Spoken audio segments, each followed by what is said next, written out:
नमस्कार, जय हिंद। हम लोगों ने कल नेशनल को देखा था, करंट अफेयर को।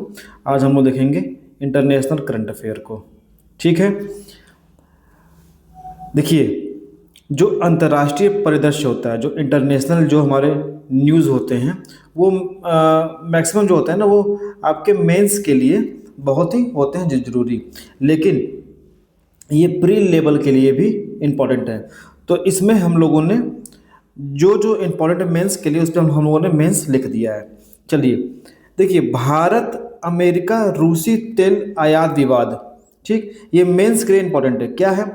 अक्टूबर 2025 के अंत तक भारत और अमेरिका के बीच रूसी तेल आयात को लेकर विवाद गहरा गया है।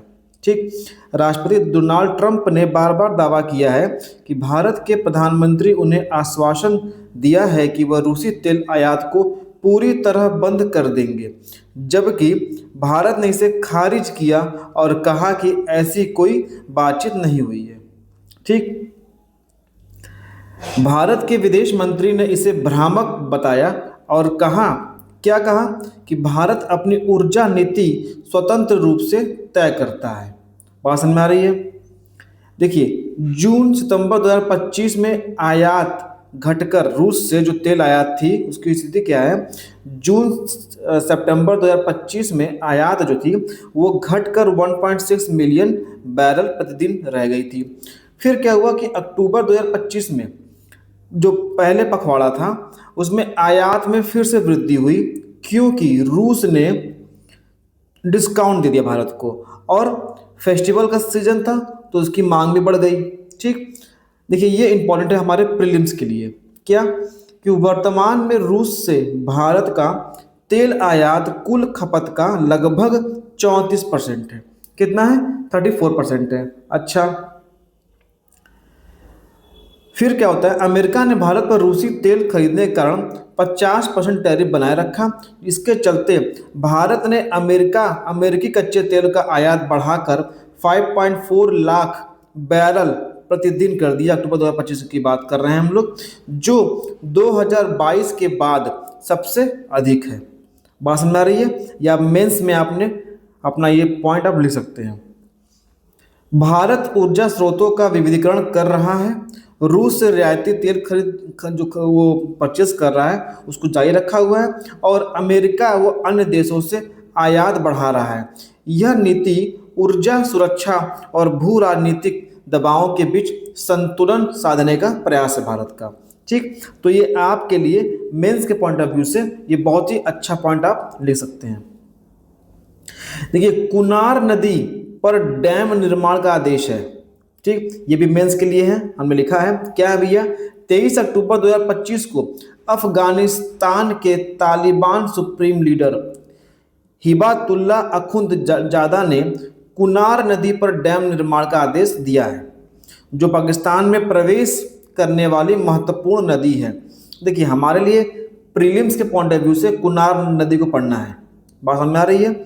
और मेंस के पॉइंट ऑफ व्यू से हमें अफगानिस्तान, पाकिस्तान और भारत के रिश्तों को समझना पड़ेगा कि जो अफगानिस्तान है उसका झुकाव किस साइड है, और भारत की रणनीतिक रूप से अफगानिस्तान कितना इम्पोर्टेंट है, किसको? पाकिस्तान को काउंटर करने के लिए। बात समझ में आ रही है?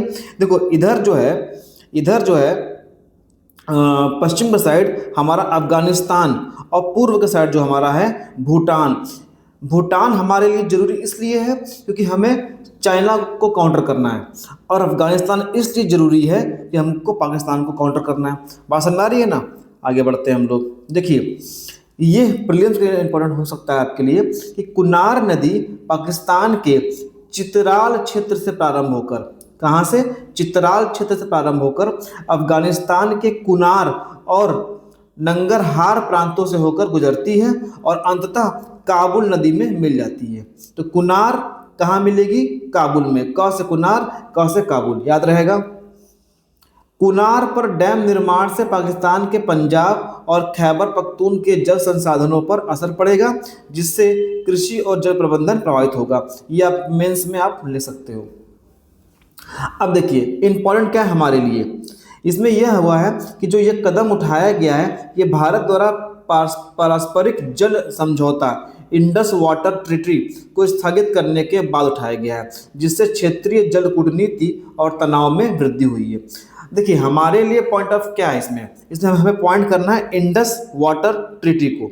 ठीक, हमको प्री में यहाँ से क्वेश्चन अगर बनाएगा तो वो यहाँ से क्वेश्चन एक बार बना सकता है इंडस वाटर ट्रीटी से। इसको हम समझते हैं ये है क्या। देखिए सिंधु जल संधि हुआ कब था, 1960 में, डेट याद रखिएगा। ठीक, इसमें विश्व बैंक ने क्या किया था, मध्यस्थता की थी। इस संधि में विश्व बैंक ने क्या किया था, मध्यस्थता, मीडिएटर का काम किया था। अच्छा, जो पश्चिमी नदियां हैं, जो पश्चिम की नदियां हैं वो पाकिस्तान के नियंत्रण में है। कौन कौन सी, सिंधु, झेलम और चेनाब। सिंधु, झेलम और चेनाब जो है ये पश्चिमी नदियां हैं, ये पाकिस्तान के कंट्रोल में है। और जो पूर्वी नदियां हैं वो भारत के नियंत्रण में है। कौन कौन सी, ये सतलुज, ये व्यास और ये रावी। ठीक, बात समझ आ रही है ना, सतलुज, व्यास और रावी, इनका इन तीनों पर अधिकार किसका है, भारत का। बात समझ आ रही है ना, और इन पर अधिकार किसका है, इन तीनों पर उनका है, पाकिस्तान का। अच्छा, देखिए एक टर्म आता है स्थायी सिंधु आयोग। यदि संधि की व्याख्या में, मतलब जो संधि हुई है 1960 में, अगर उसकी व्याख्या में, एक्सप्लेनेशन में या उसके उल्लंघन से संबंधित कोई संदेह या विवाद हो तो इसे हल करने की पहली जिम्मेदारी किसकी है, सिंधु आयुक्तों की है। बात समझ आ रही है। ठीक, चलिए हम लोग आगे बढ़ते हैं। तो हम लोगों ने यहाँ से अपने प्री की बात निकाल ली और मेंस का हम लोग पढ़ते हुए चल ही रहे हैं। बात समझ आ रही है। वैश्विक तनाव के बीच रूस का परमाणु तैयारों का अभ्यास, ये एकदम इंपॉर्टेंट नहीं है, पूरा काट दीजिएगा। इससे क्वेश्चन 200% नहीं बनेगा, इसे पूरा काट दीजिए। आगे बढ़ते हैं हम लोग। देखिए यहां देखिए क्या है, इजरायली संसद का पश्चिमी तट अधिग्रहण विधेयक को प्राथमिक मंजूरी मिली है। बात समझ में आ रही है। अब देखिए है क्या, अपने प्रीलिम्स के पॉइंट ऑफ व्यू से है क्या कि इजराइल की जो संसद है उसका नाम क्या है, किन्नेस्टेट, की अधन ने अधसट किन्नेस्ट। ठीक, तो इजराइल के संसद का नाम क्या है, किन्नेस्ट। ये याद रखिएगा, ये आपसे मैच द कॉलम में आराम से पूछ लेगा। बात समझ में आ रही है। अच्छा, इसमें हुआ क्या है कि इजरायली संसद ने पश्चिमी तट पर वेस्ट बैंक पर इजराइल के कानून को लागू करने वाला विधेयक पारित किया, जिसे विश्व समुदाय द्वारा फिलिस्तीनियों के लिए भविष्य की राज्यभूमि के अधिग्रहण के रूप में देखा जा रहा है। यह वोट विधेयक बनाने के लिए आवश्यक पारित 4 चरणों में पाया था। ये आपके लिए इंपॉर्टेंट नहीं है, आपको सिर्फ इससे मतलब रखना कि इजरायली जो संसद है उसका नाम क्या है, किन्नेस्ट। ठीक, अच्छा, प्रधानमंत्री बेंजामिन नेतन्याहू की पार्टी का नाम क्या है, लिकुड। ये भी आपको इंपॉर्टेंट है, लिकुड ने विधेयक का समर्थन नहीं किया था। बात समझ में आ रही है। जो प्रधानमंत्री थे नेतन्याहू जी की पार्टी थी लिकुड ने इस विधेयक का समर्थन नहीं किया, लेकिन फौजी गठबंधन की कुछ दक्षिणापंथी पार्टियों ने इसका समर्थन किया। तो अपने का मतलब क्या है कि जो नेतन्याहू है उनके पार्टी का नाम क्या है, लिकुड। ये प्रीलिम्स में क्वेश्चन बन सकता है। अच्छा, अब देखिए सबसे इंपॉर्टेंट, वेरी इंपॉर्टेंट पॉइंट यहाँ से हम लोग पढ़ेंगे। इसी से एक देखिए, खाड़ी देशों खासकर संयुक्त अरब अमीरात ने इस अधिग्रहण को लाल रेखा बताते हुए चेतावनी दी है, जिससे क्षेत्रीय कूटनीतिक संबंधों में तनाव की आशंका है। अब देखिए प्रीलिम्स के पॉइंट ऑफ व्यू से, मेंस के पॉइंट ऑफ व्यू से, दोनों के लिए बेहद महत्वपूर्ण क्या है, खाड़ी देश। अब हमें खाड़ी देश के बारे में समझना होगा। देखिए हम बार बार यही बात बोलते हैं कि करंट अफेयर का मतलब सिर्फ करंट अफेयर ही नहीं होता है कि आप पढ़ कर निकल गए। भाई क्वेश्चन वहां से बनता है जहां से वो करंट अफेयर में पॉइंट छिपे होते हैं। अब खाड़ी देश से क्वेश्चन बना देगा तो आप कहोगे कि ये स्टैटिक पार्ट है। नहीं, पार्ट तो स्टैटिक का है ही है, लेकिन ये चर्चे में था करंट अफेयर में, तो इसलिए यहां से क्वेश्चन बनने के चांस ज्यादा है। तो हम लोग अब देखते हैं खाड़ी देश को। खाड़ी देश important for prelims and mains also. देखिए, फारस की खाड़ी से सटे देशों को हम लोग खाड़ी देश कहते हैं, पहला पॉइंट। दूसरा क्या है, Bahrain, Kuwait, Iraq, Oman, Qatar, Saudi Arabia और यूएई, ये 7 खाड़ी देश हैं। याद रखिएगा, ये 7 खाड़ी देश हैं, Bahrain, Kuwait, Iraq, Oman, Qatar, Saudi Arabia और यूएई। आप कंफ्यूज कहाँ करोगे, यहीं पे दे देगा आपको ईरान भी। ठीक, ईरान खाड़ी देश नहीं है, इसको याद रखिएगा। बात समझ आ रही है, इराक है। ठीक, देखिए, इराक को छोड़कर बाकी 6 देश खाड़ी सहयोग परिषद, इसका नाम है जीसीसी, के मेंबर हैं। तो जीसीसी के मेंबर कौन है, 6 देश हैं, उनमें इराक शामिल नहीं है। ठीक, खाड़ी सहयोग परिषद में इराक शामिल नहीं है, बाकी 6 देश शामिल हैं। अच्छा, खाड़ी सहयोग परिषद जीसीसी के बारे में भी पढ़ लेते हैं। इसकी स्थापना होती है 1981 में सऊदी अरब के रियाद में। भैया बहुत इंपॉर्टेंट है, चीज़ों को देखते चलिएगा। खाड़ी सहयोग परिषद जीसीसी के का जो स्थापना हुई थी, कब हुई थी, 1981 में हुई थी। कहाँ हुई थी, सऊदी अरब के रियाद में। और जीसीसी में कितने मेंबर हैं, 6 मेंबर हैं। कौन नहीं है, इराक नहीं है। कौन नहीं है, इराक नहीं है। ठीक, इराक नहीं है। बात समझ आ रही है। अच्छा, देखिए, फारस की खाड़ी क्या है, यह हिंद महासागर में उथला समुद्र है जो अरब प्रायद्वीप और दक्षिण पश्चिम ईरान की सीमा पर है। रट्टा मार लीजिए, तो जो हिंद महासागर के में ये उथला समुद्र है जो अरब प्रायद्वीप और दक्षिण पश्चिमी ईरान। आजकल यूपी पीसीएस वाले क्या कर रहे हैं, एकदम स्पेसिफिक स्थान पूछ ले रहे हैं। ईरान खाली आपको नहीं देगा, क्या देगा, दक्षिण पश्चिमी ईरान। समझ रही ना, एकदम स्पेसिफिक याद करना अपने को। ठीक, फारस की खाड़ी होमरूज जल डमरूमत द्वारा ओमान की खाड़ी से जुड़ी है। बेहद इंपॉर्टेंट है, ये याद रखिएगा। जो फारस की खाड़ी है, ये होमरूज जल डमरूमत द्वारा ओमान की खाड़ी से जुड़ी हुई है। बात समझ में आ रही है। अच्छा, जो होमरूज जल डमरूमत के उत्तर में केशम द्वीप, ठीक, जो होमरूज जल डमरूमध्य है, इसके उत्तर में क्या है, केशम द्वीप और ईरानी तट। क्या है, होमरूज जल डमरूमध्य के उत्तर में क्या है, केशम द्वीप और ईरानी तट, तथा दक्षिण में क्या है, दक्षिण में अरब प्रायद्वीप के मुसंदम प्रायद्वीप के बीच स्थित है। ठीक, दक्षिण में अरब प्रायद्वीप के मुसंदम प्रायद्वीप के बीच में स्थित है। बात समझ में आ रही है, एकदम याद करते हुए चलना है अपने आप को। ये देखिए, है ना, ये है पर्शियन गल्फ। क्या है ये है आपका पर्शियन गल्फ, इसको बोलते हैं फारस की खाड़ी। अब देखिए, इराक है इसका मेंबर, मतलब खाड़ी देश का। कुवैत है 2, बहरीन 3, सऊदी अरब 4, कतर 5, यूएई 6 और ओमान 7। बात समझ आ रही है। अब आपके मन में बात आएगा कि सर, ईरान का भी तो सीमा पर्शियन गल्फ से लग रही है, तो फिर ये खाड़ी देश में क्यों नहीं है। देखिए, ईरान की पर्शियन गल्फ से सबसे लंबी सीमा किसकी लगती है, ईरान की लगती है, लेकिन ये खाड़ी देश का मेंबर नहीं है। क्यों नहीं है, देखिए, धार्मिक और राजनीतिक मतभेद के कारण, और ईरान क्या है, अरब देश नहीं है। इन सब कारणों से ईरान जो है खाड़ी देश का मेंबर नहीं है। और सबसे लंबी सीमा किससे लगती है, ईरान से ही लगती है। बात समझ आ रही है ना। ये देखिए, अरेबियन सी, अरब सागर इधर है। ठीक, और ये ओमान, और यहीं पर है आपका होमरूज जल डमरूमध्य। बात समझ आ रही है ना, यहीं पर है आपका होमरूज जल डमरूमध्य। याद रहेगा, एकदम मैप को एकदम याद कर लीजिए। ठीक, आगे बढ़ते हैं। तो हम लोगों ने अपने प्री के काम की चीज़ें आराम से निकाल ली। ठीक, खाड़ी देश निकाल लिया ना। अब देखो, ईरान की आतंक वित्त पोषण विरोधी संधि की पुष्टि नॉट इम्पॉर्टेंट। इसमें हम लोग को एक चीज़ पढ़ना है, वो क्या है, FATF financial action task force.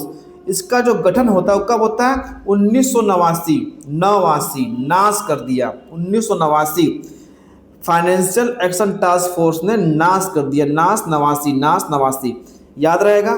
ठीक, अब देखिए, अब बात आती है G7 की। क्या आती है? देखिए, करंट अफेयर्स से ही हमको अपना स्टैटिक पार्ट निकालना होता है। बात समझ आ रही है ना? G7 से यूपीपीसीएस जो 2024 का पेपर हुआ था ना अभी दिसंबर में, उसमें 150 में से 135 130 प्लस क्वेश्चन जो थे ना, वो कहीं ना कहीं उनका ताल्लुक करंट अफेयर से था। चाहे वो स्टैटिक पार्ट हो, चाहे वो पॉलिटी का पार्ट हो, चाहे साइंस का पार्ट हो, कहीं ना कहीं वो टर्म, वो पॉइंट, वो कॉन्सेप्ट आपके करंट अफेयर से जुड़े हुए थे और वहीं से क्वेश्चन वो वहां से बनाया था। बात समझ आ रही है ना? अब देखिए, हमको अपने प्रीलिम्स और मेंस के पॉइंट ऑफ व्यू से हमें क्या निकालना है? G7 पढ़ना है। अच्छा, G7 है क्या, ये देख लेते हैं हम लोग। G7 देखिए है क्या। 1975 में 6 औद्योगिक देश कौन से थे? France, Germany, Italy, Japan, UK, USA. बड़ा समझ आ रही है? France, Germany, Italy, Japan, UK, USA ने मिलकर आर्थिक एवं वित्तीय सहयोग के लिए इसका गठन किया था। पहले ये गठन हुआ था G6 के रूप में हुआ था। ठीक, 1976 में क्या होता है? कनाडा ऐड होता है, तो क्या बन जाता है? G7 बनता है। उसके बाद देखिए 1998 में रूस शामिल हुआ, तो ये क्या बन गया? G8 बन गया। तथा 2014 में रूस ने क्रीमिया पर कब्जा कर लिया। इसके बाद उसे G8 के जो मेंबर थे उनसे हटा दिया गया और समूह फिर से क्या बन गया? G7 बन गया। ठीक, तो पहले इसकी स्थापना हुई थी G6 के रूप में, फिर बना ये G7 बना, फिर बना ये G8 बन गया, फिर क्या बन गया? ये G7 ही बन गया। बात समझ में आ रही है ना? चीजों को रिलेट करते हुए हम लोग चलेंगे। ठीक, अब ये देखिए, तुवालू क्या है? तुवालू आयुसियन के 90वें सदस्य राज्य के रूप में प्रवेश, ये इंपॉर्टेंट है आपके लिए। तुवालू का आयुसियन में 90वें मेंबर के राज्य के रूप में प्रवेश हुआ है। अच्छा, तुवालू का जो कैपिटल है वो क्या है? फुनाफुटी। क्या है? फुनाफुटी। इसको याद रखिएगा। फुनाफुटी किसका कैपिटल है? तुवालू का। एग्जाम में प्रीलिम्स में आपसे पूछ लेगा। अच्छा, तुवालू सरकार ने आधिकारिक रूप से अंतर्राष्ट्रीय प्रकृति संरक्षण संघ आयुसियन की मेंबर ग्रहण सदस्यता ग्रहण की बात कही है और वो इसका 90वां मेंबर बन गया है। अच्छा, तुवालू 9 एटॉल और निम्न स्तरीय द्वीपों से मिलकर बना है, जिसकी भूमि केवल 26 वर्ग किलोमीटर है। कितनी है? केवल 26 वर्ग किलोमीटर है, ये याद रखिएगा। 9 एटॉल और निम्न स्तरीय द्वीपों से मिलकर बना है। अच्छा, तुवालू की जैविकता क्या है? इसके पास लगभग 9 लाख वर्ग किलोमीटर का विशेष आर्थिक क्षेत्र है। यह क्षेत्र प्रवाल भित्तियों के लिए, मत्स्य संसाधनों के लिए और प्रवासी समुद्री पक्षियों में से समृद्ध है। बस समझ आ रही है? हमारे लिए सबसे महत्वपूर्ण क्या था कि तुवालू का कैपिटल क्या है, चौथे नंबर का मेंबर बना है। बात समझ आ रही है? और इसमें एक टर्म आया है आयुसियन। तो आयुसियन की स्थापना हुई थी 1948 में। इसका मुख्यालय ग्लैंड स्विट्जरलैंड में है। आयुसियन की स्थापना कब हुई थी? 1948 में। मुख्यालय कहाँ पर है? ग्लैंड स्विट्जरलैंड में। और यह विश्व का सबसे बड़ा पर्यावरणीय नेटवर्क है और रेड लिस्ट ये जारी करता है। अगला पॉइंट क्या है हम लोग के लिए इंपॉर्टेंट है? Sanae Takaichi. Sanae Takaichi Japan की पहली महिला प्रधानमंत्री बनी है। ठीक, तो साने ताकाइची जापान की पहली महिला प्रधानमंत्री चुनी गई हैं। राजनीति में आने से पहले वे टेलीविजन एंकर थी। क्या थी? टेलीविजन एंकर थी। अच्छा, इंपॉर्टेंट हमारे लिए ये पॉइंट है। क्या है? जापान की संसद को नेशनल डाइट कहते हैं। आपने हमने अभी रूस का भी पढ़ा था, ठीक। और यहाँ पे जापान की संसद को हम लोग नेशनल डाइट कहते हैं, जो द्विसदनीय है और प्रधानमंत्री का चुनाव संसद द्वारा किया जाता है। तो दो याद रखना है आपको, ठीक। जापान की संसद का नाम याद रखना है आपको, नेशनल डाइट कहते हैं, ठीक। अच्छा, अगला पॉइंट क्या है, अंतर्राष्ट्रीय समुद्री संगठन के वैश्विक कार्बन टैक्स का अमेरिका द्वारा विरोध किया गया है, ठीक। पहला पॉइंट क्या है कि यही से बन जाएगा कि आईएमओ अंतर्राष्ट्रीय समुद्री संगठन के जो वैश्विक कार्बन टैक्स है, इसका विरोध किस कंट्री ने किया, तो अमेरिका ने किया। पहली बात, इसका है क्या, राष्ट्रपति डोनाल्ड ट्रंप ने इसे global green new scam tax कहा, ठीक। तो ये एक टर्म दे देगा आपसे कि global green new scam tax का संबंध किससे है, तो एक ऑप्शन में आपके रहेगा कार्बन टैक्स, ठीक। तो आपको यही टिक मारना है। बात समझ आ रही है, आगे देखते हैं। देखिए है क्या, प्रीलिम्स के पॉइंट ऑफ व्यू से क्या है कि कार्बन या प्रीलिम्स और प्लस मेंस दोनों के लिए कार्बन उत्सर्जन कर क्या है। देखिए कार्बन टैक्स ईंधनों की कार्बन सामग्री पर लगाया जाने वाला कर है, टैक्स है। कार्बन टैक्स क्या है, ईंधन की कार्बन सामग्री पर लगाया जाने वाला कर है। इसका उद्देश्य क्या है, कार्बन डाइऑक्साइड उत्सर्जन को कम करना और स्वच्छ ऊर्जा स्रोतों को प्रोत्साहित करना। यह जलवायु परिवर्तन से निपटने की एक मार्केट बेस्ड स्ट्रेटेजी मानी जाती है। बात समझ आ रही है। दूसरा एक पॉइंट इसमें और मिलता है हम लोग को, आईएमओ अंतर्राष्ट्रीय समुद्री संगठन।